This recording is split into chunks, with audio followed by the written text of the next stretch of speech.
COVID-19 cases continue to grow over time, today hitting over 444,379 cases in total, 8,677 deaths and 409,152 recoveries in the country Philippines. Hey. Wait, why did you turn off the TV? We were watching that. Sorry, I turned off the TV because I have something to ask. I'm just really curious, how is COVID-19 transmitted from one person to another? Oh, that's why. Firstly, let me give you some information about COVID-19 and how it all started. This virus spreads quickly from person to person, country to country, with cases doubling within days.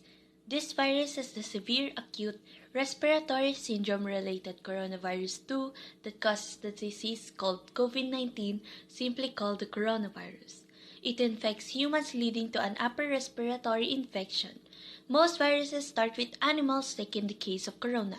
It starts when a person interacts with an animal that is infected.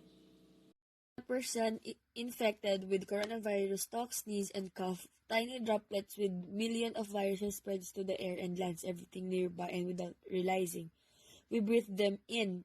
We pick them up from our hands, then we touch our eyes, nose, and mouth. This gives the virus a way to enter our body and infects us. This will continue until weeks. A whole town will be infected. Whoa, that's awesome! But I'm confused, how does an animal transmit a virus to a person when they interact? Good question. Viruses replicate to be able to survive.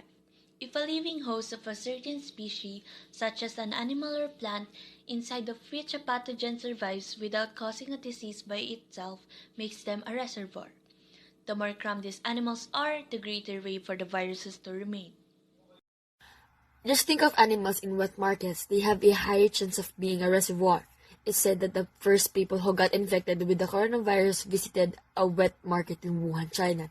So, when a person has interacted with an animal that is a host, it can be transmitted easily. The term used for an animal-to-human transmission is called zoonosis or zoonotic disease.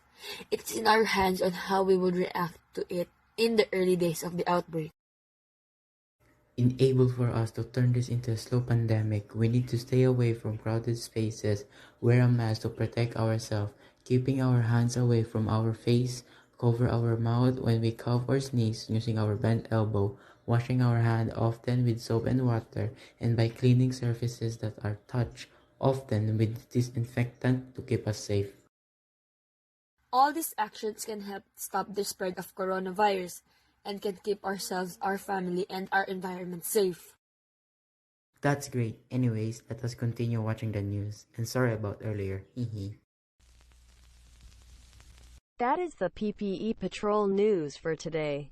Thanks for watching. I am Gabrielle Lorton. Always remember to wear your mask and have a great day.